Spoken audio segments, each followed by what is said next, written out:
আল্লাহ পাকের চাইতে মানুষের কল্যাণকামী আর কেউ আছে? চিল্লায় কোন আল্লাহর চাইতে, বিশ্ববাসীর সৃষ্টি জগতের কল্যাণকামী আল্লাহর চাইতে, রাসূলের চাইতে বেশি কেউ কি আছে? সে আল্লাহ পাক সব বলে দিলেন, ওপেন সিক্রেট করে দিলেন, সব গোপন ফাঁস করে দিলেন।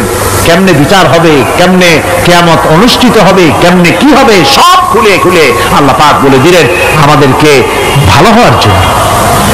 কোরআনে কারীম বলছে, লাইসাল বিররা আন তুওয়াল্লু ওয়ুজুহাকুম কিবালাল মাশরিকি ওয়াল মাগরিব। পূর্ব পশ্চিমে মাথা ঘুরানো, সার নত করা, মাথা ঘুরানো, মুখ ঘুরানো, এটাই কিন্তু সৎ কাজ এবং পুণ্যবান হওয়ার, সৎ কাজ করার, নেককার হওয়ার জন্য যথেষ্ট নয়, বরং ওয়ালাকিন্নাল বিররা মান আমানা বিল্লাহি ওয়াল ইয়াউমিল আখির الذين يذكرون الله قياما وقعودا وعلى جنوبهم ويتفكرون في خلق السماوات والأرض। তারা বসা অবস্থায়, দাঁড়ানো অবস্থায় আমার প্রশংসা করে আর বলে, রব্বানা মা খালাকতা হাযা বাতিলান সুবহানাকা ফাকিনা আযাবান নার। আয় আল্লাহ পাক, তুমি কোনো কিছু খেল তামাশার বিষয়বস্তু করে তৈরি করো নাই, অতএব জাহান্নামের শাস্তি থেকে তুমি আমাকে রক্ষা করো। আল্লাহর নবী বলেছেন, আল্লাহর সৃষ্টি নৈপুণ্যতা সম্পর্কে যদি কোনো বান্দা 1 ঘন্টা চিন্তা করে, 1 ঘন্টা যদি গবেষণা করে, চিন্তা করে, রব্বুল আলামিন তার আমলনামায় 60 বছরের নফল ইবাদতের সওয়াব লিখে দেন। জোরে বলেন সুবহানাল্লাহ। মানুষের সৃষ্টি আর পাথরও সৃষ্টি, পাথরও একটা মাখলুক, মানুষও মাখলুক। পাথরের সাথে মানুষের পার্থক্য কোথায়? পাথর আল্লাহর দরবারে হাত তুলতে পারে না, আল্লাহকে ডাকতে পারে না, মোনাজাত করতে পারে না। মানুষ ডাকতে পারে, হাত তুলতে পারে, তার হাত দেওয়া আছে। মানুষ হয়ে যদি আল্লাহর দরবারে হাত তুলতে না পারলেন, চোখের পানি যদি না ফেলতে পারলেন, আল্লাহ পাক বলছেন, নবী বলে দেন, আপনি বলুন তোমাদের দিয়ে কি প্রয়োজন আল্লাহর? লাউলা দুআউকুম, তোমরা যদি সেই আল্লাহকে যদি না ডাকো, যদি তার কাছে হাত না তোলো, তাহলে তোমাদের দিয়ে আল্লাহর দরকারটা কি? তোমাদেরকে রব্বুল আলামিন তৃণখণ্ডের মতো উড়িয়ে দিবেন, কোন মর্যাদা থাকবে না আল্লাহর কাছে। সুতরাং মর্যাদা পেতে হলে আল্লাহকে ডাকতে হবে, আল্লাহর কাছে চাইতে হবে। এভাবে করে আল্লাহ পাক তার বান্দাদেরকে নির্দেশ করছে। নবী করিম সাল্লাল্লাহু আলাইহি ওয়াসাল্লাম বলছেন, বনী ইসরাইলের 3 জন লোক একবার রওনা হয়েছিল কোথাও, যাওয়ার পথে তারা এক পাহাড়ি এলাকা দিয়ে যাচ্ছে, ঝড় শুরু হলো। ঝড়ের থেকে বাঁচার জন্য, আত্মরক্ষা করার জন্য তারা একটি গুহার মধ্যে আশ্রয় নিল। হঠাৎ করে বিশাল এক প্রস্তরখণ্ড উপার থেকে গলাতে গলাতে এসে গুহার মুখকে বন্ধ করে দিল। এখন 3 জন লোকের একজনও এখান থেকে বেরোবার আর কোনো পথ নাই।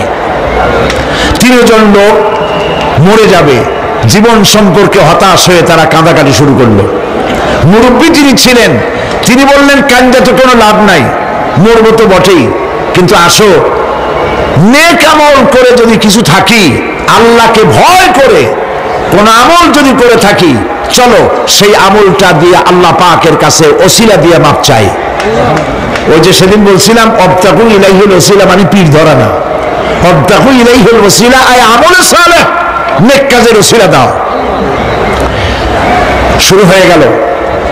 একজন বলল, রব্বুল আলামিন তুমি জানো আমার একটা কৃতদাস ছিল, আমাকে না বলে সে পালিয়ে গেল, আর ফেরে না, বছরের পর বছর চলে যায়। আমি তার পাওনা বেতন দিয়ে বকরি কিনেছিলাম, বকরিগুলির বাচ্চা হইল, মাঠ ধরে গেল। অনেক বছর পর ওই কৃতদাস যখন আমার কাছে ফিরে এলো, আমি তাকে বললাম, আল্লাহর বান্দা, এই মাঠ ভরা যত ছাগল দেখতে পাও সব তোমার নিয়ে বাড়ি চলে যাও। সে বলল, মালিক আপনি কি আমার সাথে তামসা করছেন? আমি তো না বলে গেছি আপনার কাছে, পালিয়ে গেছি, আমার তো শাস্তি হওয়া উচিত, আর আপনি আমাকে তামসা করতে যাবেন? না, তামসা না, তোমার বেতনের টাকা দিয়ে আমি এগুলি কিনেছিলাম, ওগুলোতে বংশ বাড়তে বাড়তে এগুলি হয়ে গেছে, এত হয়ে গেছে, কাজে এটা তোমার, আমি তোমাদেরকে এটা দিয়ে দিলাম, তুমি নিয়ে যাও। লোকটি বলল রব্বুল আলামিন, আমি তো শুধু বেতনের টাকাটাই দিতে পারতাম, আমি তো শুধু ইচ্ছে করলে ওই টাকা দিয়ে যে কয়টা বকরি কিনেছিলাম সেগুলি দিতে পারতাম। আমি তা না করে তার বেতনের টাকার সবগুলি টাকা দিয়ে যত ছাগল হলো, বকরি হলো, সব দিয়ে দিলাম। এই কাজটা যদি আল্লাহ তোমারে ভয় করে করে থাকি, মেহেরবানি করে এই পাথরটা সরাইয়া দাও। নবীজি বলছেন, আল্লাহ রাব্বুল আলামিন সঙ্গে সঙ্গে তার আপন কুদরতে পাথর সরাই দিলেন, কিন্তু মানুষ বেরোবার মতো পথ তখনও হলো না, অল্প একটু জায়গা সরেছে। আর একজন বলল, রাব্বুল আলামিন তুমি জানো, আমি এক সুন্দরী যুবতী নারীর প্রতি আকৃষ্ট হলাম, তাকে আমি কুপ্রস্তাব দিলাম, কোন ক্রমে রাজি করতে পারি নাই, বহু টাকার বিনিময় আমি যখন তাকে রাজি করেছি, আর নির্জন জায়গায় যখন আমি তাকে উপভোগ করতে যেতেছি, তখন ওই যুবতী মেয়ে আমাকে বলল, আল্লাহর বান্দা তুমি আল্লাহরে ভয় করো, দুনিয়ার কেউ দেখতেছে না, আল্লাহ দেখতেছে, আল্লাহরে ভয় করো। আর রব্বুল আলামিন আমার দীর্ঘদিনের এই আশা, এত টাকা দিলাম, এর বিনিময়ে আমি যখন আমার কুপ্রবৃত্তিকে চরিতার্থ করতে যাব, এমন সময় যখন ওই মহিলা যখন বলল আল্লাহরে ভয় করো, তোমার ভয় আমার মনের মধ্যে এতটা গালিব হয়ে গেল, আমি এটাকে ছেড়ে দিয়ে তওবা করে দূরে পালাইয়া গেলাম। আয় আল্লাহ তাআলা, এই কাজটি যদি তোমাকে ভয় করে করে থাকি, তাহলে তুমি মেহেরবানি করে পাথরটারে সরাইয়া দাও। নবীজি বলছেন, সঙ্গে সঙ্গে পাথর আরো একটু সরে গেল, কিন্তু তখনও মানুষ বেরিয়ে যাওয়ার মতো পথ হয় নাই। তৃতীয় ব্যক্তি বলল, রব্বুল আলামিন তুমি জানো, আমি গরিব মানুষ, কয়েকদিন পর্যন্ত বহু চেষ্টা করেও কিছু সংগ্রহ করতে পারি নাই, ছেলে মেয়ে না খাওয়া, আমার বুড়ি মা না খাওয়া, আমার স্ত্রী না খাওয়া, সারাদিন কাজ করে কিছু পাই নাই। যখন আমি বাড়ি ফিরলাম গভীর রাত্রে, স্ত্রী জিজ্ঞেস করলো কিছু পেয়েছো নাকি, আমি বললাম কিছু পাই নাই। স্ত্রী তখন আমাকে বলল, আমার যে বকরি ছিল ওই বকরি দহন করে সামান্য একটু দুধ, 1 গ্লাস দুধ গরম করে রেখেছি, তোমার মায়েরে দেই নাই, বাচ্চাদের দেই নাই, আমি নিজে খাই নাই, তুমি কষ্ট করেছো, তুমি খাও। লোকটি বলল, রব্বুল আলামিন আমার ওই দুধের গ্লাস হাতে নিয়ে স্ত্রীর ক্ষুধার্ত চেহারা দেখে আমার মনের মধ্যে মায়া ঠিকই হলো, কিন্তু দুধ আমি তারে দিলাম না। আমার কলিজার টুকরা সন্তানগুলির দিকে ক্ষুধাকৃষ্ট চক্ষু কুটরাগত ক্ষুধার জ্বালায় অস্থির বাচ্চাগুলি, তাদের দিকে তাকালাম, বেদনায় কলিজা ভরে উঠল, দুধ আমি তাদেরও দিলাম না।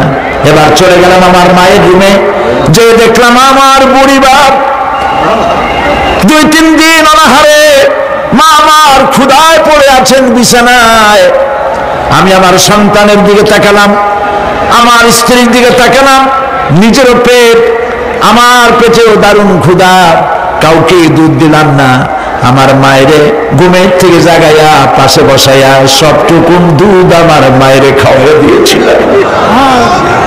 রব্বুল আলামিন, এই কাজটি যদি আমি তোমাকে ভয় করি করে থাকি রব্বুল আলামিন, তাহলে মেহেরবানি করে পাথরটা সরাই দাও। আমার নবীজি বলছেন, সঙ্গে সঙ্গে পাথরটি গুহা মুখ থেকে সরে গেল।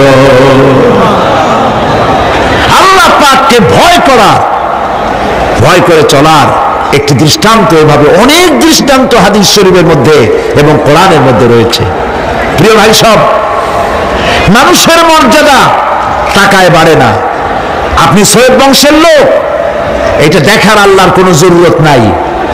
আপনি বড় আলেম, এটা দেখার জরুরত আল্লাহর নাই। আপনি প্রধানমন্ত্রী, আপনি প্রেসিডেন্ট, দেখার কোনো দরকার আল্লাহ পাকের নাই। কোন পয়গম্বরের বাপ, কোন পয়গম্বরের মা, কোন পয়গম্বরের স্ত্রী, তাও দেখার দরকার নাই আল্লাহ পাকের। আল্লাহ পাকের কাছে মর্যাদা, ইন্না আকরামাকুম ইনদাল্লাহি আতকাকুম, তোমাদের মধ্যে আল্লাহর কাছে মর্যাদা হচ্ছে সেই ব্যক্তির যে ব্যক্তি তোমাদের মধ্যে সব থেকে বেশি আল্লাহ পাককে ভয় করে। সুবহানাল্লাহ বলুন। এই ধরনের যারা আল্লাহ পাককে ভয় করে চলবে জীবনের সকল ক্ষেত্রে ভয় করবে, শুধু এক ক্ষেত্রে না, সব জায়গায়। এর জন্য ট্রান্সপারেন্সি, স্বচ্ছতা, জবাবদেহিতা, শুধুমাত্র ঊর্ধ্বতন কর্মকর্তার কাছে জবাবদেহিতা নয়, শুধু গভর্নমেন্টের কাছে জবাবদেহিতা নয়, সব থেকে বড় জবাবদেহিতা কার কাছে বলেন? চিল্লায় বলুন। আল্লাহ পাকের কাছে জবাবদেহিতা সব থেকে বড় জিনিস। এই কথাটি মনে রেখে যদি আমরা চলতে পারি তাহলে আমাদের জীবন সুন্দর হবে, ভালো হবে। অফিসে ভালো কাজ করবেন, চুরি করবেন না, ডাকাতি করবেন না, গভর্নমেন্টের গম বেচবেন না, গম চুরি করে খাবেন না। মানুষেরা এই যে একবার আমি চট্টগ্রামে কোন জায়গায় যেন আমার মনে নাই, একটা জানাজায় শরীক হয়েছিলাম।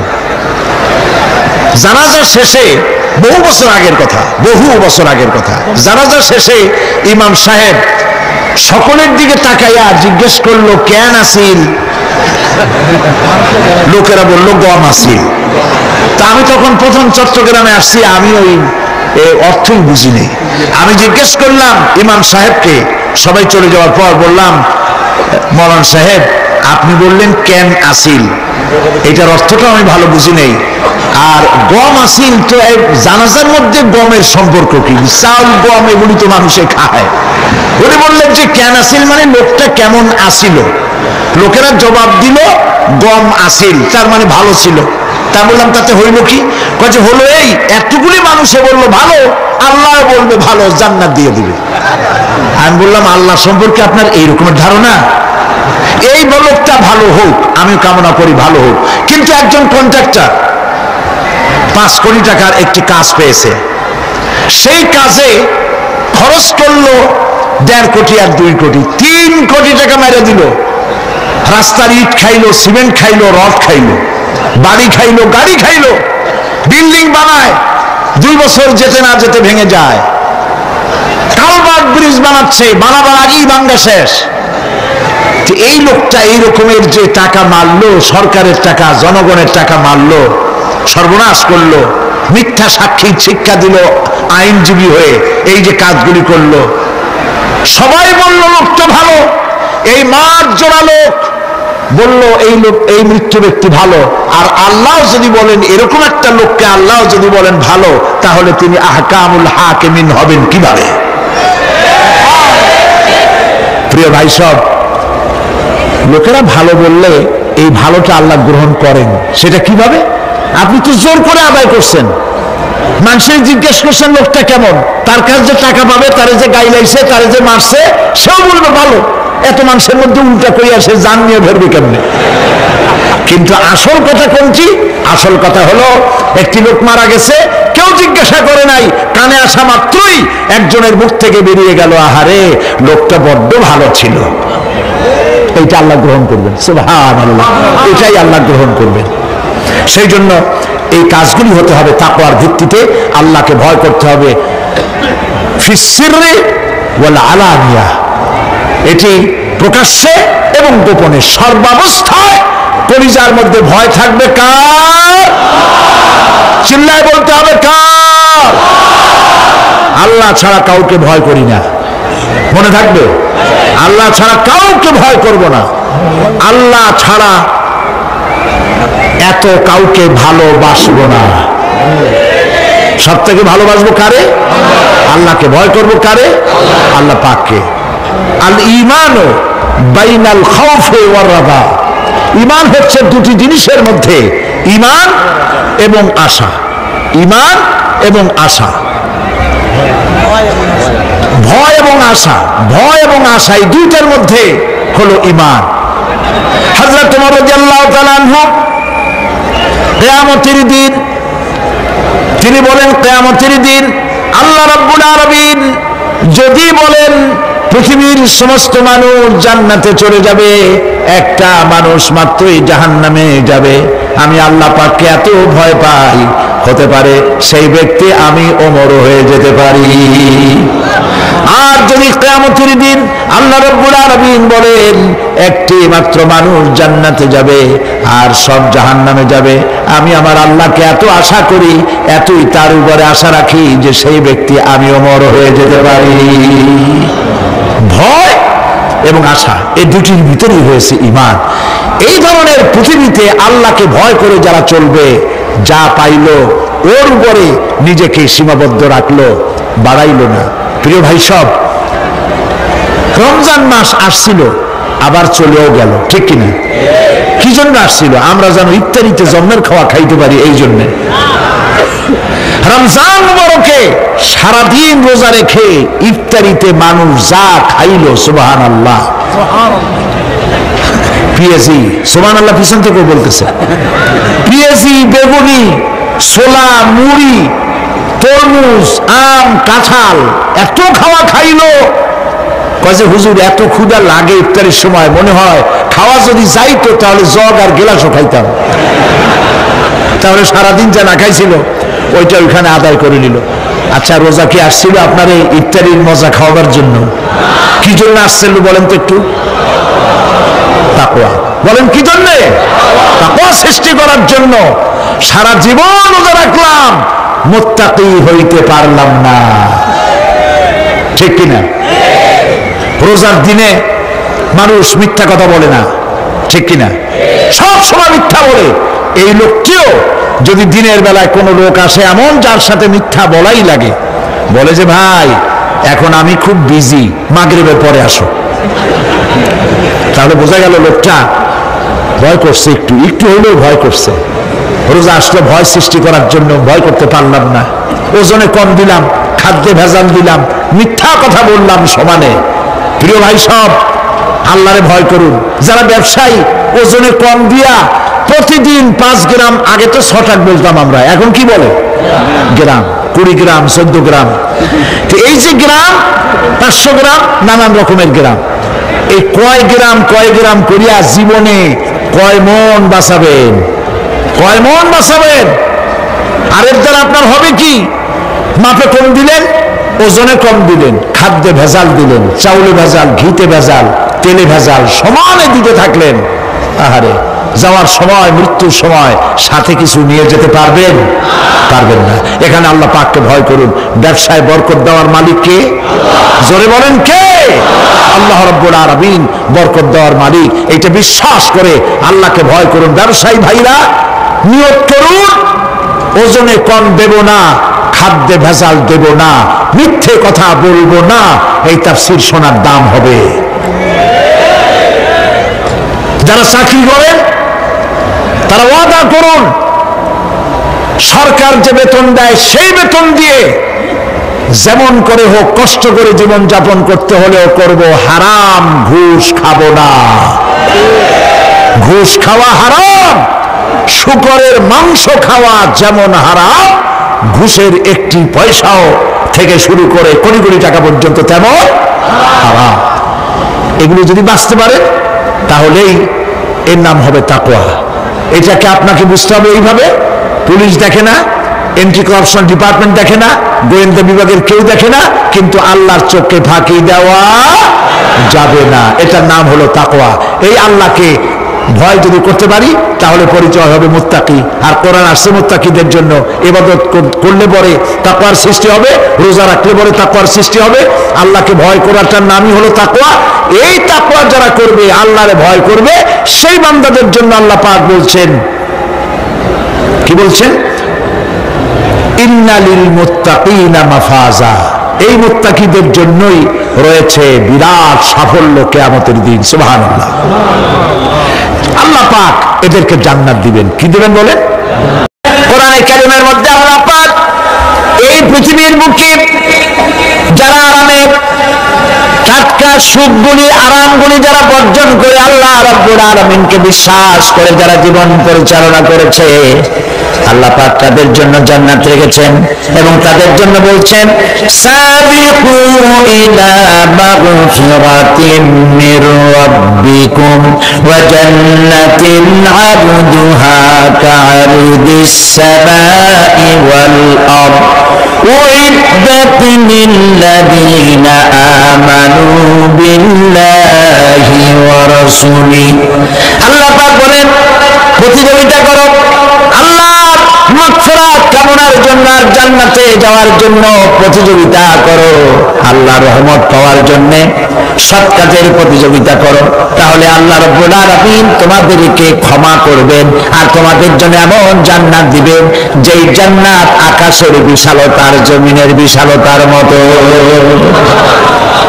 এই বিরাট জান্নাত তোমাদেরকে দিবেন। এই জান্নাত চিরস্থায়ী সুখ এবং শান্তি জায়গা হবে। মাসালুল জান্নাতিল্লাতী উইদাল মুত্তাকুন ফিহা আনহারুম মিন মাইন গায়রি আসিনিন ওয়া আনহারুম মিন লাবানিন লাম ইয়াতাগায়্যার তা'আমুহু। আল্লাহ পাক বলছেন জান্নাত আল্লাহ পাক ওয়াদা করেছেন মুত্তাকিদের জন্য। আল্লাহ পাক জান্নাত দিবেন যে জান্নাতের ভিতরে রয়েছে মধুর প্রস্রবণ, রয়েছে দুধের প্রস্রবণ, রয়েছে সেখানে স্বচ্ছ পানির প্রস্রবণ রয়েছে। এই সুন্দর জান্নাত ঝর্ণা ধারা আল্লাহ পাক সৃষ্টি করেছেন, বাগ বাগিচা দিয়ে ভরে রেখেছেন জান্নাত। সেই জান্নাত হবে এয়ার কন্ডিশন, রোদ্রের তাপ হবে না সেখানে, রোদ্রের খরতাপ হবে না সেখানে, ঠান্ডার প্রচন্ডতা থাকবে না। কিরকম হবে জায়গাটা? আল্লাহ পাক বলছেন মুত্তাকিনা আলাল আরাইকি লা ইয়ারাউনা ফিহা শামসান ওয়ালা জামহারিরা ওয়া দানিয়াতান আলাইহিম যিলালুহা ওয়া যুল্লিলাত কুতুফুহা তাযলিলা। আল্লাহ পাক এমন জান্নাত রেখেছেন, সেই আল্লাহ পাক সেই জান্নাতের ভিতরে জান্নাতীরা ঠেস লাগায়া মুখোমুখি অবস্থায় তারা সেখানে বসবে, আর জান্নাতীদের মনের মধ্যে কোনো দুঃখ থাকবে না, পেরেশানি থাকবে না। পৃথিবীতে মানুষের দুঃখ থাকে, পেরেশানি থাকে, সেখানে কোনো দুঃখ আর পেরেশানি থাকবে না। সেই জায়গাটা হবে সেটা তো নিয়ন্ত্রিত, না শীত না গরম, চির বসন্ত বিরাজ করবে, জান্নাতীরা সেখানে থাকবে। এই সুন্দর জান্নাত আল্লাহ পাক রেখেছেন মুত্তাকিদের জন্য। সুবহানাল্লাহ। কাফেরদের জন্য জান্নাত হয়েছে, জাহান্নাম হবে চিরকাল, খালিদিনা ফিহা আবাদান, চিরকাল কাফেররা জাহান্নামে থাকবে। সর্বশেষ যে ব্যক্তি জাহান্নাম থেকে মুক্তি লাভ করবে তাকে আল্লাহ পাক বলবেন, ফেরেশতাদেরকে বলবেন, আমার ফেরেশতারা আমার এই বান্দাকে জান্নাত এবং জাহান্নামের মাঝখানে রেখে দাও। জান্নাত এবং জাহান্নামের মাঝখানে লোকটি যখন থাকার জায়গা পাবে সে জান্নাতের দিকে তাকায়া দেখবে আর কাঁদতে থাকবে। আল্লাহ পাক জিজ্ঞেস করবেন, বান্দারে যুগের পর যুগ ধরে জাহান্নামে কেঁদেছ, আমি রব্বুল আলামিন জাহান্নাম মাফ করে দিয়া জান্নাত জাহান্নামের মাঝখানে রেখে দিয়েছি, আযাব থেকে যে বেঁচে গেছো, এখন কাঁদো কেন? লোকটি বলবে, রব্বুল আলামিন কাঁদি এই কারণে, জাহান্নাম থেকে মাফ করেছো, তোমার শুকরিয়া আদায় করি। জান্নাত তো আমার কপালে নাই, কিসমতে নাই, কিন্তু জান্নাত আমি এখান থেকে দেখতে পাচ্ছি, জান্নাতের সুঘ্রাণ আমার নাকে আসতেছে, কপালে নাই যাওয়ার। আমি কাঁদি এই জন্য, তুমি যদি মেহেরবানি করে আমাকে জান্নাতের দরজার কাছে একটু দাঁড় করায় দিতা, প্রাণ ভরে তোমার জান্নাতের দৃশ্যটা একটু দেখতা। আল্লাহ পাক তার আরজি পূরণ করবেন, বলবেন যাও, ফেরেশতাদের বলবেন জান্নাতের দরজার কাছে দাঁড় করায় দাও। জান্নাতের দরজার কাছে দাঁড়িয়ে লোকটি আবার কান্না শুরু করবে। আল্লাহ পাক প্রশ্ন করবেন, এবার কাঁদবে কেন? লোকটি বলবে, রব্বুল আলামিন কান্দি এই কারণে, জান্নাতের এই দরজায় দাঁড়ায়া জান্নাতের অফুরন্ত নিয়ামত কিছুই ভালো করে দেখা যায় না, শুধু অল্প জায়গা দেখি। যদি তুমি আমারে দয়া করে জান্নাতের মাঝখানে দাঁড় করায় দিতা, চতুর্দিকে তাকায়া তাকায়া দেখা কলিজারে ঠান্ডা বানাইতাম। তবে আমি ওয়াদা করি, জান্নাতের কোন নাজ নিয়ামত, কোন ফল আমি খাবো না, ধরবো না, ছুঁইব না। একটুখানি মেহেরবানি করে মাঝখানে দাঁড় করাইয়া দাও, জান্নারে ঠান্ডা করি। আল্লাহ রব্বুল আলামিন ফেরেশতাদের বলবেন, আমার এই বান্দারে জান্নাতের মাঝখানে দাঁড় করাইয়া দে। আল্লাহর নবী বলেন জান্নাতের মাঝখানে দাঁড়িয়ে লোকটি আগের চাইতে আরো জোরে চিৎকার মেরে কাঁদতে থাকবে। আল্লাহ পাক বলবেন বান্দারে কি হলো তোর? দরজার কাছে আসতে চাইছি রে, আইনা দিলাম। আবার এবার মাঝখানে আসতে চাইছো, তাও এনে দিয়েছি। আবার কান্দো কেন? লোকটি বলল রব্বুল আলামিন এবার কান্দি এই জন্যে তুমি যখন দয়া করে একটিবার জান্নাতের মাঝখানে এনে আমাকে দাঁড় করায় দিয়েছো, তুমি রহমান রহিম গফুরুর রহিম, এই জান্নাত থেকে আবার আর বাইর করে দিও না। আল্লাহ রাব্বুল আলামিন বলবেন ও আমার বান্দারে, আমার এই জান্নাত তোর খুব পছন্দ হয়েছে নাকি? লোকটি বলবে রব্বুল আলামিন কলিজা ঠান্ডা হয়ে গেছে, ভাবতেও পারি নাই জান্নাত এত সুন্দর। আল্লাহ পাক বলবেন বান্দারে এরকম একটি নয় দুইটা নয়, তোর জন্য আমি 10টা জান্নাত এরকম রিজার্ভ করে রাখছি। সুবহানাল্লাহ। আল্লাহ পাককে ভয় করে পৃথিবীর সমস্ত পাপ থেকে যারা নিজেকে রক্ষা করবে আল্লাহ তাদের জন্য এই জান্নাত রেখে দিয়েছেন। সুবহানাল্লাহ। সেই জান্নাতের রিসিপশন আপনারা আন্দাজ করতে পারবেন না রিসিপশন কারে করে। কি এর প্রধানমন্ত্রী আর প্রেসিডেন্ট 4-5টা পুলিশ আর আর্মি এসে একটা ফট করে সেলুট মারলো, বাস শেষ হয়ে গেল, এরকম না। জান্নাতীদেরকে রিসিপশন দেওয়া হবে। জান্নাতীরা যখন আল্লাহর হুকুমে জান্নাতের দিকে যেতে লাগবে, আর যখন জান্নাতের কাছে চলে যাবে আল্লাহ রাব্বুল আলামিন শোনায় দিচ্ছেন হাত্তা ইযা জাউহা ফুতিহাত আবওয়াবুহা ওয়া ক্বালা লাহুম খাজানাতুহা সালামুন আলাইকুম তিবতুম ফাদখুলুহা খালিদিন। সুবহানাল্লাহ। জান্নাতীরা যখন জান্নাতে প্রবেশ করার দরজার মুখোমুখি হবে, দ্বার রক্ষীগণ তখন বলবে সালামুন আলাইকুম, আল্লাহর শান্তি তোমাদের উপরে বর্ষিত হোক। সুবহানাল্লাহ। দুনিয়ার টাটকা টাটকা সুখগুলি 2 পা দিয়ে ছেলে দিয়েছো, টাটকা সুখগুলি গ্রহণ করো নাই, হারাম খাও নাই, আল্লাহর দ্বীন কায়েমের জন্য রক্ত দিয়েছো, জীবন দিয়েছো, কষ্ট করেছো, আল্লাহকে ভয় করেছো, আমাদের সালাম গ্রহণ করো, জান্নাতের মধ্যে ঢুকে যাও চিরকালের জন্য। সুবহানাল্লাহ। আর বাইরে হওয়া লাগবে না, চিরকাল এই জান্নাতের মধ্যে তোমরা বসবাস করতে পারবে। আল্লাহ রাব্বুল আলামিনের ফেরেশতারা বলে দিবেন। জান্নাতের মধ্যে আল্লাহ পাক হুরদের সঙ্গে জান্নাতীদের বিয়ের ব্যবস্থা করে দিবেন। কোরআনে কারিমে আল্লাহ পাক বলেন মুত্তাকিইনা আলা সুরুরিন মাসফুফাতিন ওয়া যাওয়াজনাহুম বিহুরিন আইন। সামনাসামনি ভাবে সাজানো সারি সারি আসন সমূহের উপর তারা ঠেস লাগায় বসে থাকবে, আর আল্লাহ রাব্বুল আলামিন হুরদের সাথে জান্নাতীদের বিয়ের ব্যবস্থা করে দিবেন। যেসব হুরের সঙ্গে বিয়ে হবে তাদের আল্লাহ পাক বিবরণ দিচ্ছেন কি রকম হবে তারা। লাম ইয়াকুনহুন্না ইনসুন ওয়ালা জান, এর পূর্বে জিন এবং ইনসান এদেরকে কেউ স্পর্শ করে নাই। কিরকম তারা? কাআন্নাহুন্নাল ইয়াকুতু ওয়াল মারজান, যেমন ঝিনুকের ভিতরে মণিমুক্তা থাকে এইভাবে আল্লাহ পাক তাদেরকে পবিত্র করে রেখে দিয়েছেন। আমার প্রিয় ভাইরা, আল্লাহ রাব্বুল আলামিন কোরআনে কারীমের ভিতরে বলেছেন ফাবিআইয়ি আলা'i রাব্বিকুমা তুকাযযিবান।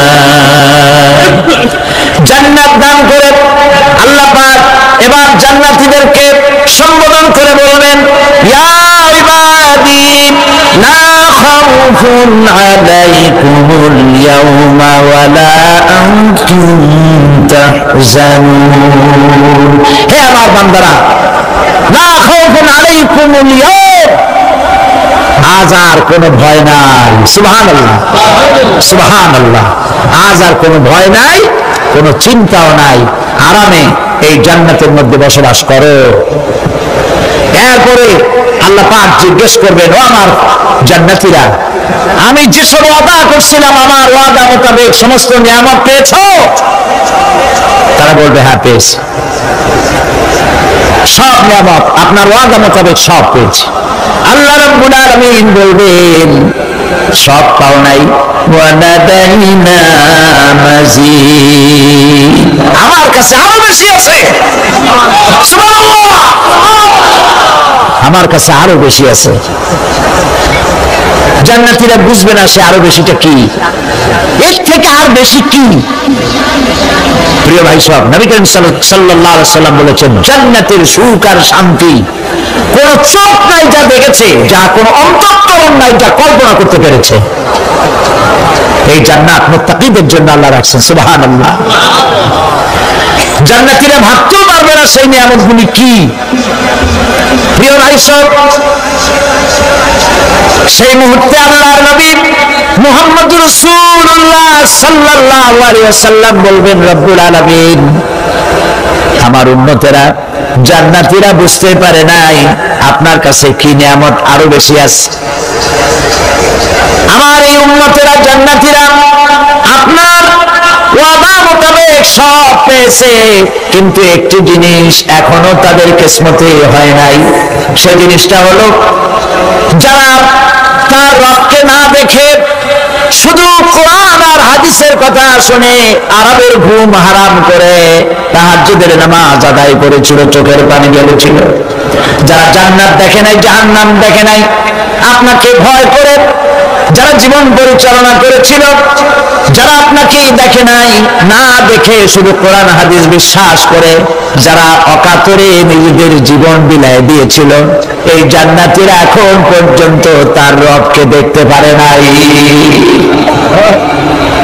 আল্লাহ রাব্বুল আলামিন তার সামনে থেকে ৭০,০০০ পর্দা সরে যাবে। আল্লাহ পাক বান্দাদের আরজি পুরা করার জন্য জান্নাতীদের সামনে তিনি জালোয়া ফরজ হবে। কোরআন শরীফের ভিতরে আল্লাহ পাক বলেন, জান্নাতীরা তারা আল্লাহর দিকে, জান্নাতীরা তার রবের দিকে তাকিয়ে থাকবে, আর রব তার বান্দাদের দিকে তাকায়া থাকবে। প্রাণ ভরে জান্নাতীরা রবকে দেখবে। সুবহানাল্লাহ, আল্লাহ পাককে দেখবে।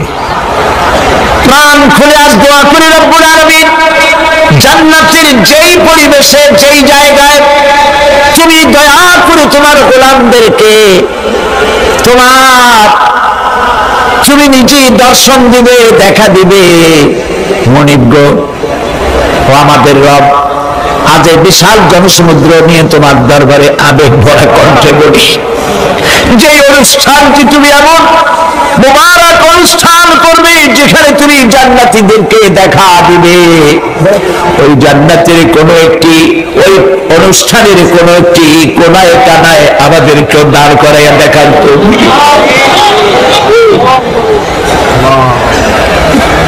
প্রিয় ভাই সব, আল্লাহ রাব্বুল আলামিন মানুষের সামনে এত সব নিয়ামত রেখেছেন, এই জান্নাত দান করবেন। এরপরে আল্লাহ রাব্বুল আলামিন কোরআনে কারীমের মধ্যে বলেছেন, রব্বিস সামাওয়াতি ওয়াল আরদি ওয়া মা বাইনাহুমার রাহমানু লা ইয়ামলিকুনা মিনহু খিতাবা। এসব পুরস্কার রয়েছে তোমাদের সেই রবের পক্ষ থেকে যিনি আকাশ আর জমিনের মালিক। সুবহানাল্লাহ বলবেন না? যার সামনে কথা বলার ক্ষমতা কারো হবে না। এটি একটি মারাত্মক কথা। কিয়ামতের দিন আল্লাহর দরবারে কেউ কথা বলতে পারবে না আল্লাহর নির্দেশ ছাড়া।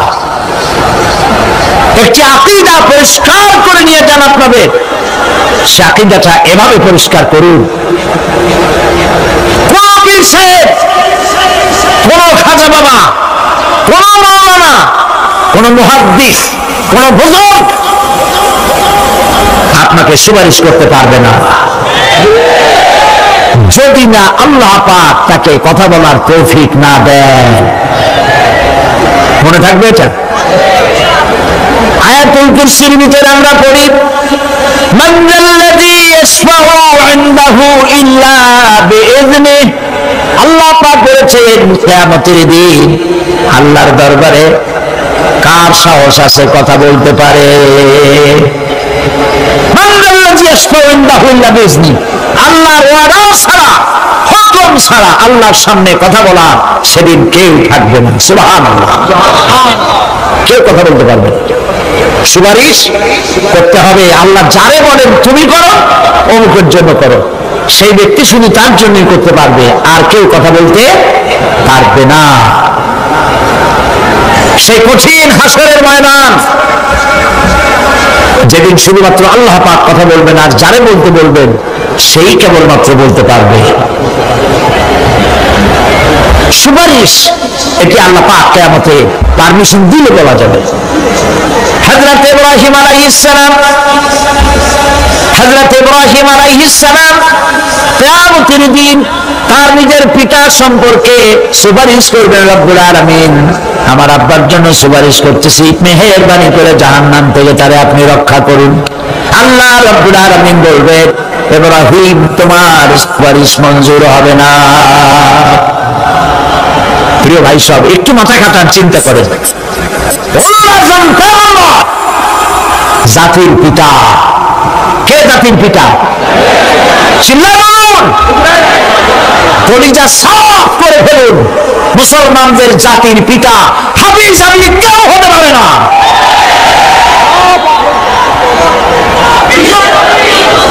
মিল্লাতা আবিকুম ইব্রাহিম। ইব্রাহিম আলাইহিস সালাম এই মিল্লাতের পিতা। সুবহানাল্লাহ।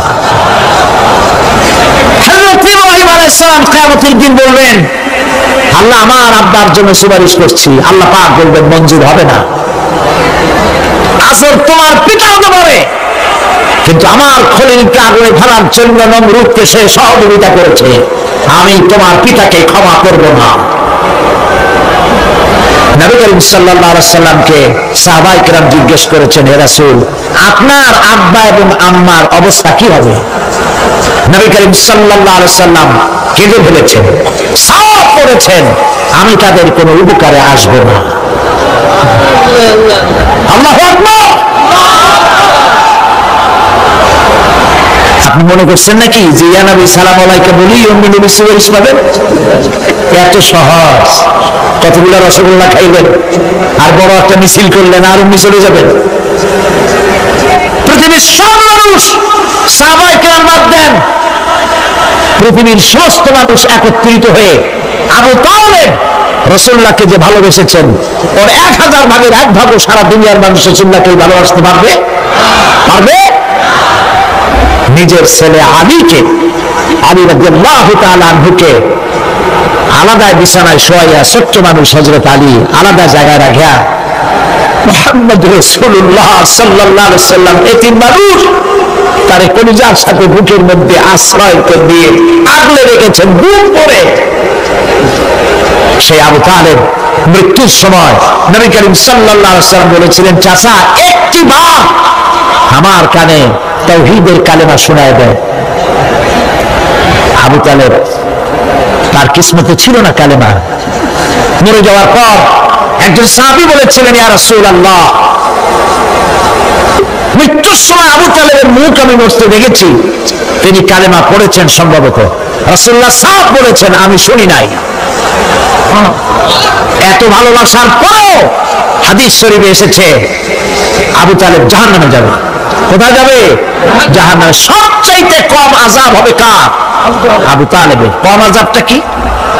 হাদিস শরীফে এসেছে কম আযাব হলো জাহান্নামের আগুন দিয়ে এক জোড়া জুতা তৈরি করে আবু তালেবের পায়ে পরিয়ে দেওয়া হবে। সেই জাহান্নামের আগুনের তৈরি করা জুতার কাপে আবু তালেবের মাথার ঘিলুগুলো টকবক করে পড়তে লাগবে। এত ভালোবেসে যদি কিয়ামতে উপায় না হয় আপনি ইয়া নবী সালাম আলাইকা, ইয়া রাসূল সালাম আলাইকা, আর কতগুলো জিলাপি খাইলেন, বড় একটা মিছিল করলেন।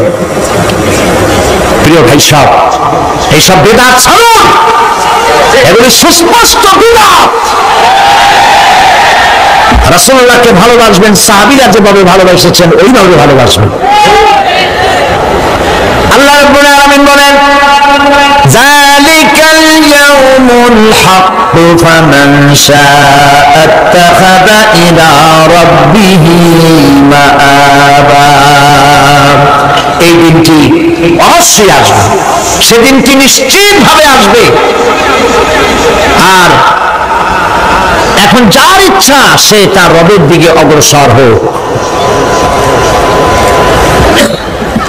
ইন্না আনজারনাকুম আযাবান করিবান ইয়াওমা ইয়ানজুরুল মার'উ মা কদ্দামাত ইয়াদাহু ওয়া ইয়াকুলুল কাফিরু ইয়া লাইতানি কুনতু তুরাবা। ইন্না আনজারনাকুম আযাবান করিবা, খুব নিকটবর্তী একটি আযাব সম্পর্কে আমি তোমাদেরকে সতর্ক করে দিলাম। কে বলতেছেন? আল্লাহ পাক। লক্ষ্য করুন আল্লাহ কি বলছেন, খুব নিকটবর্তী একটি কঠিন শাস্তি, আযাব অর্থাৎ কিয়ামত, এ সম্পর্কে আমি তোমাদেরকে সতর্ক করে দিলাম। ইয়াউমা ইয়ানজুরুল মার'উ মা কদ্দামাত ইয়াদাহু, সেদিন প্রত্যেকটি লোক যা সে পাঠিয়ে দিয়েছিল এখানে, অর্থাৎ যা করেছিল সেগুলি সে দেখতে পাবে। আর তখন ওয়া ইয়াকুলুল কাফিরু ইয়া লাইতানি কুনতু তুরাবা। সেই কিয়ামতের ময়দানে অবস্থা দেখে কাফেররা বলবে, আহারে মানুষ না হইয়া যদি মাটি হইয়া যেতাম, যদি মাটি হতাম, যদি মানুষ না হয়ে না জন্মতাম, আজ এই হাসরের ময়দানে এইখানে এই বিচারের মুখোমুখি হতাম না, মাটি হইলে বরং অনেক ভালো হতো। এই পৃথিবীতে আমরা এসেছি, চলে যাব, যাওয়ার আগে এই কোরআন একটি বিশাল জনগোষ্ঠী এমন বানাতে চেয়েছে যে জনগোষ্ঠী এই কোরআন দিয়ে একটি বিশাল সমাজ গড়বে, রাষ্ট্র গড়বে, এমন রাষ্ট্র গড়বে যেই রাষ্ট্রে দুঃখ থাকবে না, অশান্তি থাকবে না, যেখানে সুখ থাকবে, সমৃদ্ধি থাকবে, আর কিয়ামতের দিন আল্লাহর জান্নাতে তারা চলে যাবে। তেমন একটি সমাজকে আমরা চাই। সবাই বলেন, সেরকম একটি সমাজকে আমরা চাই। প্রিয় ভাই সব, কিয়ামতের দিন আমরা যেতে চাই জান্নাতে। কোথায় যেতে চাই বলেন? জোরে বলেন। এই জান্নাতে যাওয়ার জন্য, এই জান্নাতে যাওয়ার জন্য দুইটা কাজ করতে হবে। কয়টা কাজ? আল্লাহ রাব্বুল আলামিন বলেন, ফামান কানা ইয়ারজু লিকাআ রাব্বিহি ফালইয়ামাল আমালান সালিহান ওয়া লা ইউশরিক বিইবাদাতি রাব্বিহি আহাদা। আল্লাহ পাক বলেন, যে বাজারা আমার সঙ্গে দেখা করতে চায় কিয়ামতে, দুইটা কাজ করা লাগবে। বলেন কয়টা কাজ? একটা হলো নেক আমল। কি আমল বলেন? নেক আমল। নেক আমল কারে বলে? নেক আমল করতে হলে আবার দুইটা শর্ত লাগে। এক নম্বরে কাজটা করতে হবে আল্লাহরে খুশি করার জন্য। কারে খুশি করার জন্য? একটা মাদ্রাসা বানাইছি যাতে লোকেরা বলে যে বড় একটা মাদ্রাসা বানাইছে, এই জন্য মাদ্রাসা বানাবেন, মসজিদ বানাবেন, হসপিটাল বানাবেন, যা কিছু করেন নিয়ত হবে আল্লাহকে খুশি করা। নিয়ত হবে কারে খুশি করা? আল্লাহ পাককে খুশি করা। এই হলো নেক আমলের প্রথম শর্ত। কাজ হবে আল্লাহকে খুশি করার জন্য। দুই নম্বরে কাজটি হতে হবে সুন্নতে নববী সাল্লাল্লাহু আলাইহি ওয়াসাল্লামের উপরে। মনে রাখবে, দাড়ি রাখবো কেন রাখবো? রাসূলের সুন্নাত। রাখবো কারে খুশি করার জন্য? আল্লাহ খুশি করার জন্য। রাখবো কার মতো? রবীন্দ্রনাথের মতো, কার্ল মার্কসের মতো, কবির মতো নয়। রাখতে হবে কার মতো? নবীর মতো। বুঝে নেন, কাজটা হতে হবে আল্লাহকে খুশি করার জন্য। দুই নম্বরে কাজটা হতে হবে সুন্নতে নববী সাল্লাল্লাহু আলাইহি ওয়াসাল্লামের উপরে হতে হবে। তাহলে এই হলো এক নম্বর। জান্নাতে যাওয়ার জন্য, আল্লাহর সাথে দেখা করার জন্য 1 নম্বরের কাজ হলো নেক আমল। বলেন 1 নম্বরের কাজ কি? 2 নম্বরের কাজ ওয়ালা ইউশরিক বিইবাদাতি রাব্বিহি আহাদা। আল্লাহ রাব্বুল আলামিনের ইবাদতের সাথে কাউকে শরীক স্থাপন করা যাবে না। আমরা যারা মুসলমান, অধিকাংশ মুসলমান শিরকের ভিতরে মুবতালা হয়ে আছে। বিশ্বাস করেন কিনা বলেন? কাফেরেরা তো মুশরিক আছেই, ওরা তো মুশরিক আছেই, কিন্তু আমরা মুসলমানেরা আমাদের আমলের মধ্যে আমাদের অজান্তে সবের নিয়তে অনেক শিরক আমরা করে বসি। নাউজুবিল্লাহ, বলেন নাউজুবিল্লাহ। এই জন্য আমি বারবার সতর্ক করি, নিজেকেও করি, আপনাদেরকেও করি। এই কারণে করি, শিরকের গুনাহ আল্লাহ মাফ করবেন না। ইন্না শিরকা লাযুলমুন আযীম, শিরক মস্ত বড় অপরাধ, জুলম, আল্লাহ মাফ করবেন না। আল্লাহর কাছে কাঁদতে কাঁদতে মাপ চাওয়া লাগবে যে আল্লাহ শিরক থেকে আমাকে রক্ষা করো, বাঁচাও। অনেক গোপন শিরক আছে। মাজারে যান, পীর সাহেবের কাছে যান, মনে যদি নিয়ত থাকে উনি ফু দিলে আমি ভালো হবই, উনি তাবিজ দিলে আমার বাচ্চা হবেই, উনি আমারে দয়া করলেই আমার ব্যবসায় উন্নতি হবেই, এইটার নাম শিরক। এটার নাম কি? ওয়াইজা সাআলতা ফাসআলিল্লাহ ওয়াইজা ইসতাআনতা ফাসতাইন বিল্লাহ। যা বলার আল্লাহর বলো, আর যা চাওয়ার কার কাছে চাও? চিল্লা বলেন। কলিজাটাকে পরিষ্কার করবেন আজকের মাহফিলে। এই কলিজায় কারো প্রতি কোনো ভয় রাখবো না আল্লাহ ছাড়া। ভয় করবো কারে বলেন? মহব্বত আল্লাহ ছাড়া, এত বেশি মহব্বত আর কাউকে করবো না। আল্লাহ তাআলা আমাদের কলিজায় তোমার ভয় এবং মহব্বত দিয়ে ভরে দাও। রাসূলের মহব্বত দিয়ে আমাদের দিলকে ভরে দাও। বিশ্বাস করুন ভাই সাহেব, কোরআন শরীফ আমার সামনে, বিশ্বাস করুন। দেশি পীর, বিদেশি পীর, খাজা বাবা দেশি এবং বিদেশি না, কেউ আপনার ভাগ্য বদলাই দিতে পারবে না। এই পিছনে দৌড়ায় দৌড়ায় কোনো লাভ নয়। এতক্ষণ মসজিদের ভেতরে বসে আল্লাহর কাছে কাঁদে। ফাকালা রাব্বুকুম উদউনি আস্তাজিব লাকুম। তোমার রব বলেছে আমারে ডাকো, আমি ডাকের সাড়া দিয়ে দেব। সুবহানাল্লাহ। আর আল্লাহ বলেছেন আমার ইবাদতের সাথে কাউকে শরীক করবে না। খবরদার। আলাইসাল্লাহু বিকাফিন আবদা। আল্লাহ প্রশ্ন করছেন, আলাইসাল্লাহু বিকাফিন আবদা, আমি কি আমার বান্দার জন্য যথেষ্ট নই? চিল্লায় বলুন অবশ্যই যথেষ্ট। আবার বলেন অবশ্যই যথেষ্ট। কলিজা সাফ করে ফেলেন। সম্রাট শাহজাহান, দিল্লির সম্রাট, হাবিজাবি সম্রাট না, দিল্লির সম্রাট। এখন কোথায়? কবরে। কবি বলতেছেন, শাহনে জাহাं को जिन्हें फक्र से देते थे बाज, शाहने जहां को जिन्हें फक्र से देते थे बाज, वाज कब्र में है सूरह अलहम्दु की मोहताज। সারা ভারতবর্ষ যারা ট্যাক্স দিয়ে নিজেকে সৌভাগ্যবান বলে মনে করত, সে আজ কবরের মধ্যে ভিক্ষুকের মতো সূরা আলহামদুর মতো একটি সূরার মুহতাজ হয়ে ভিক্ষুকের মতো শুয়ে আছে। সম্রাট শাহজাহান মসজিদে বসে আছে, এক ফকির ঘুরতেছে, লোকেরা কয় ছোটবেলা থেকেই তোমার খয়রাত করতে দেখলাম, ভিক্ষা কি জীবনেও যাবে না তোমার? লোকটি বলছে আমি ভিক্ষা করবো ছাড়া আমার উপায়টা কি? এই লোকটি আমি ভিক্ষা করা ছাড়া করবো কি? লোকেরা তো আমার 4 টাকা 50 টাকা 100 টাকা দেয় না, 4 আনা 5 আনা 1 টাকা এই আমার দেয়, এই দিয়ে আমি বলবো কবে কেন? লোকটি বলছে আচ্ছা দেখো, তুমি তো জায়গা মতো যাইতে পারো না, বাদশার কাছে যাও, এমন দেওয়া দেবে জীবনে আর খয়রাত করা লাগবে না। তো বাদশার কাছে গিয়ে খয়রাতি যাইতে পারে কোনোদিন? হ্যাঁ এখন পারবা। কেমনে? সম্রাট শাহজাহান এখন একা একা মসজিদে আছেন। তখনকার এসব বাচ্চারা অনেকে নামাজি ছিলেন, দিনদার ছিলেন। ফকির দরজার কাছে দাঁড়াইয়া দেখতে পাচ্ছে কেউ নাই, দেহরক্ষীরা দূরে দূরে দাঁড়ানো। বাদশাহ মসজিদের ভেতরে বসে হাত তুলে ঝুলতেছে আর কাঁদতেছে, চোখের পানি দিয়া দাঁড়িয়ে ভিজে ভিজে পড়ছে। এই দৃশ্য অনেকক্ষণ দেখলো ফকির।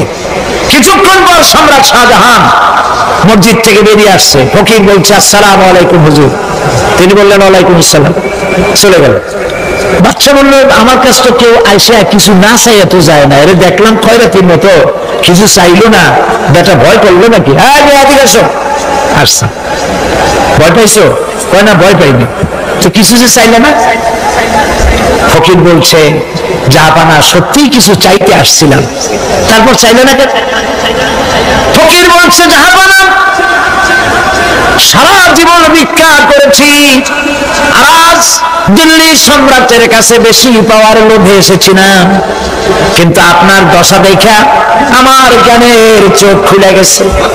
আমি লক্ষ্য করে দেখলাম, আমি সম্রাটের কাছে চাইতে এসেছি, হাত তুলি নাই, বিনয় প্রকাশ করি নাই, চোখের পানি ফেলি নাই, কিন্তু লক্ষ্য করে দেখলাম দিল্লির সম্রাট আমার চাইতেও বড় ভিক্ষুকের মতো আবার কোন সম্রাটের কাছে হাত তুলা কান্দে। আমার জ্ঞানের চোখ খুলে গিয়েছে, আমি বুঝতে পেরেছি সম্রাট কান্দে যেই সম্রাটের কাছে, তারে ছাড়া আর কারো কাছে জীবনে চাইব না। এই কথাই সূরা ফাতিহায় প্রত্যেকদিন পড়ি, বুঝি না কি পড়ি। ইয়াকা না'বুদু ওয়া ইয়াকা নাস্তাঈন। আয় আল্লাহ, একমাত্র তোমার গোলামি করি আর তোমার কাছে সাহায্য চাই, তুমি ছাড়া কারো কাছে সাহায্য চাই না। তুমি যা সব করো, কোন মরা পীর, কোন জিন্দা পীর আপনার মনের আশা পুরা করতে পারবে না, পারবে না, পারবে না।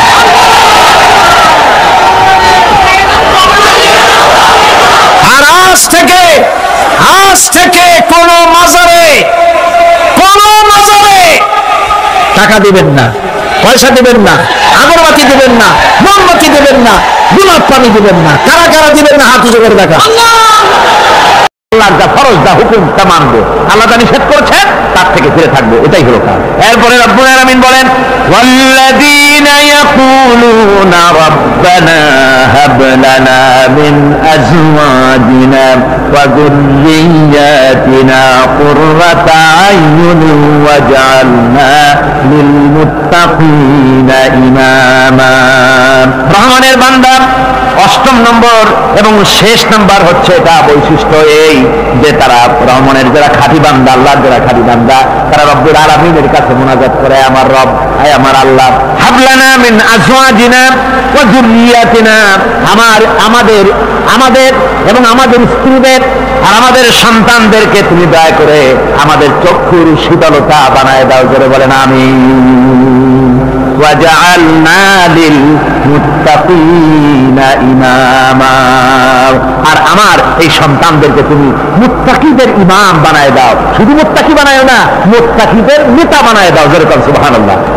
এই সূরাটা এইটা তখনকার কথা যখন এই মুমিনদের মক্কি সূরা, তো এটা যখন মক্কা শরীফে দেখা গেল যে মুসলমানেরা যিনি ইসলাম কবুল করেছেন তার বাপ কাফের, যিনি ইসলাম কবুল করেছেন কারো বাপ কাফের, কারো মা কাফের, কারো সন্তান কাফের, কারো মেয়ে কাফের, কারো জামাই কাফের, সব প্রিয়জনেরা কুফরি হালতে আছে। আর এগুলি দেখে তাদের চক্ষুর মধ্যে কাটা দিচ্ছিল, চক্ষু জর্জরিত হয়ে যাচ্ছিল। নিজের সন্তানের চেহারা যত ভালো হোক, সন্তান যতই শিক্ষা দীক্ষা থেকে যতই উন্নত আর ভালো হোক না কেন, সে যদি জাহান্নামের দিকে অগ্রসর হতে থাকে, কোন নেককার ইবাদতদার পিতার মনে তার সান্ত্বনার কারণ হতে পারে না। সে তখন আল্লাহর দরবারে, আল্লাহ পাক বলেন, ওই মুমিন বান্দারা আমার কাছে দোয়া করে যে রব্বুল আলামিন আমার সন্তানদেরকে, আমার স্ত্রীদেরকে, আমার চক্ষুর শীতলতা বানাও, তাদের আমল আখলা কেমন বানাও, যাতে আমাদের চক্ষু ঠান্ডা হয়ে যায়। জোরে বলেন আমিন, জোরে বলেন আমিন। সন্তানদের জন্য আল্লাহর কাছে দোয়া করতে হবে। আপনারা দেখেন, চোখের সামনে দেখতে পাচ্ছেন সন্তান সিনেমায় যান, সন্তান নামাজ পড়ে না, সন্তান রোজা রাখে না, সন্তান মানুষের তৈরি করা মতাদর্শের পেছনে স্লোগান দিচ্ছে, দৌড়াচ্ছে, আর আপনি পিতা হয়ে তাকে ঠেকাচ্ছেন না। ওই ছেলে তো জানো যাচ্ছে, আপনার দরদ হওয়া উচিত, ওই ছেলেকে ফিরানো দরকার আর আল্লাহর কাছে দোয়া করা দরকার। আমার বন্ধুগণ, দোয়া আল্লাহ নিজেই শিখাই দিচ্ছেন, দোয়া করো। পড়েন আমার সাথে, রব্বানা হাব লানা মিন আজওয়াজিনা ওয়া যুররিয়াতিনা কুররাতা আয়ুন ওয়াজআলনা লিল মুত্তাকিনা ইমামা। উলাইকা ইউজজাউনাল গুরফাতা বিমা সাবারু ওয়া ইউলাক্কাউনা ফিহা তাহিয়াতান ওয়া সালামা।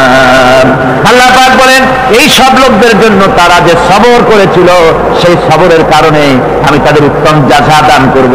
আর তাদের জন্য ফেরেশতারা চতুর্দিক থেকে ফেরেশতারা তাদের জন্য সম্বোধন করবে, তাদেরকে সম্বর্ধনা দিবে, ফেরেশতারা তাদের সম্বর্ধনা দিবে।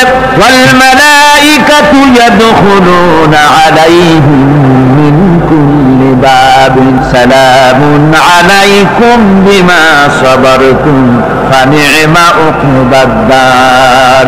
চতুর্দিক থেকে ফেরেশতারা আসতে থাকবে আর তারা সালাম দিতে থাকবে, তাদেরকে সম্বর্ধনা দেবে বেহেশতীদেরকে, আর বলবে তোমাদের জন্য এই পরকালের এই ঘরটাই, জায়গাটা কতই না উত্তম করে আল্লাহ তৈরি করে রেখেছেন। বলেন সুবহানাল্লাহ। সালামুন আলাইকুম। আল্লাহ বলছেন, উলাইকা ইউজজাউনাল গুরফাতা বিমা সাবারু। তোমরা যে সবর এখতিয়ার করেছিলে, সেজন্য আজকে তোমাদের জন্য আমি এই বিরাট নিয়ামত তোমাদের জন্য রেখেছি।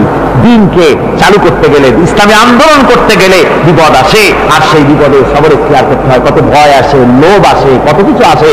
এগুলিকে উপেক্ষা করে যারা ইসলামী আন্দোলনের জন্য নফসের খায়েশকে, আরামকে হারাম করে দিয়ে আন্দোলনে যারা ঝাঁপিয়ে পড়তে পারে, তাদের জন্য আল্লাহ পাক এই সমস্ত নিয়ামত রেখে দিয়েছেন। কুল মা ইয়াবাউ বিকুম রাব্বি লাউলা দুআউকুম ফাকাদ কাযযাবতুম ফাসাউফা ইয়াকুনু লিজামা।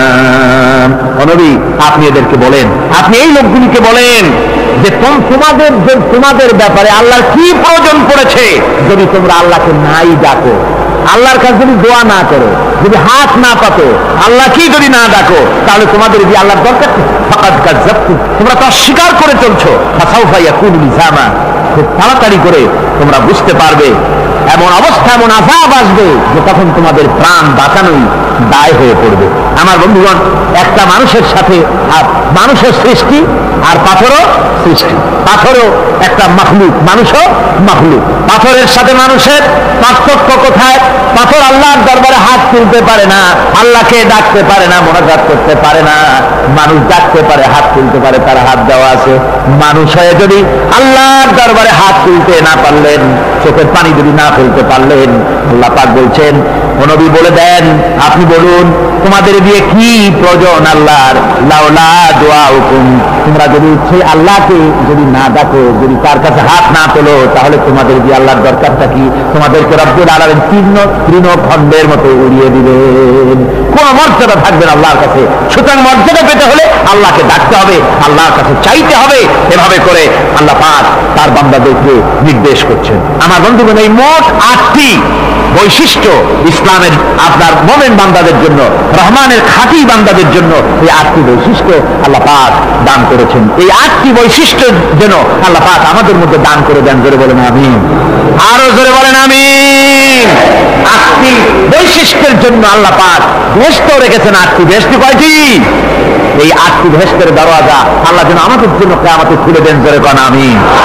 আমার ভাইরা, আল্লাহ রাব্বুল আলামিন এই কোরআন যে নাযিল করেছিলেন, এই কোরআন দিয়ে এই ধরনের নৈতিক গুণে গুণান্বিত একটা জনসমষ্টি তৈরি করেছিলেন আল্লাহর হাবিব জনাব মুহাম্মদ রাসূলুল্লাহ সাল্লাল্লাহু আলাইহি ওয়াসাল্লাম। আর সেই জনসমষ্টি দিয়ে রাসূল পাক সাল্লাল্লাহু আলাইহি ওয়াসাল্লাম একটি ইসলামী কল্যাণমূলক রাষ্ট্র তৈরি করেছিলেন। রাসূলুল্লাহ কি করেছিলেন? একটা রাষ্ট্র। এই যা বললাম, এই 5 দিন ধরে যা বললাম, এই সব গুণাবলী দিয়ে, এই সব বৈশিষ্ট্য দিয়ে রাসূলুল্লাহ একটা জনগোষ্ঠী তৈরি করেছিলেন। সেই জনগোষ্ঠী নিয়ে মক্কি জিন্দেগি থেকে রাসূলুল্লাহ মদিনায় আসলেন। আর মদিনায় এসে রাসূলুল্লাহ এখন রাষ্ট্রপ্রধান হয়ে গেলেন। কি হয়ে গেলেন? রাষ্ট্রপ্রধান, প্রেসিডেন্ট হয়ে গেলেন। রাসূলুল্লাহ আজকে প্রেসিডেন্ট, রাষ্ট্র হলো। আর কোরআন দিলেন সংবিধান হিসাবে, শাসনতন্ত্র হিসাবে। আল্লাহর নবী বললেন, আজকে আমি দেশবাসীকে এমন একটা কনস্টিটিউশন, এমন একটি সংবিধান দেশবাসীকে আমি দিলাম, যেই সংবিধানের বদৌলতে সমাজে আর চুরি থাকবে না, ডাকাতি থাকবে না, জেনা থাকবে না, ব্যভিচার থাকবে না। এর বদৌলতে মানুষ এখন দরজা খুলে ঘুমাতে পারবে, আর কোনো অশান্তি থাকবে না, চুরি হবে না, ডাকাতি হবে না, নারী ধর্ষণ হবে না, হত্যা হবে না, আরামের জমিন হয়ে যাবে, আর মানুষ শান্তিতে বসবাস করতে পারবে। হুজুর বললেন, খায়রুল কুরুনি কারনি, সর্বশ্রেষ্ঠ যুগ হচ্ছে আমার যুগ। আমার বন্ধুগণ, কোরআনের সমাজই ছিল পৃথিবীর সর্বশ্রেষ্ঠ সমাজ। সেই সমাজ ব্যবস্থাকে আমরা ভুলে গিয়েছি। আজকে সমাজতন্ত্র ব্যর্থ হলো কেন? কমিউনিজম ব্যর্থ হলো কেন? ব্যর্থ হওয়ার একমাত্র কারণ হলো তারা মানুষকে খেতে দিতে পারে নাই, পড়তে দিতে পারে নাই। পুঁজিবাদও ব্যর্থ, সমাজতন্ত্র ব্যর্থ। আসলে ওরা বলেছে আমরা সবাইকে সমান করে দেব, খাইতে দেব, পড়তে দেব, কাপড় দেব, চোপড় দেব, ওষুধ দেব, তোমাদের মৌলিক অধিকার, মৌলিক প্রয়োজন মিটাবো, এগুলি সব তারা বলেছে। কিন্তু মৌলিক প্রয়োজন মিটাতে পারে নাই। 70 বছর যেতে পারল না, বিদায় হয়ে গিয়েছে। মৌলিক প্রয়োজন মিটাতে পারে শুধুমাত্র কোরআন। কে মিটাতে পারে? কে পারে? কোরআন পারে মানুষের মৌলিক প্রয়োজন মিটাতে। তাই কোরআনে কারীমকে আল্লাহ রাব্বুল আলামিন অবতীর্ণ করলেন। আর কোরআন দিয়ে রাসূল পাক সাল্লাল্লাহু আলাইহি ওয়াসাল্লাম একটা সমাজ তৈরি করলেন, এমন সমাজ যেখানে রাষ্ট্রপ্রধানের পেট ফুলে উঠলো না খাইয়া, রাষ্ট্রপ্রধানের বিরাট বিল্ডিং উঠলো না, বিদেশে টাকা জমা হলো না।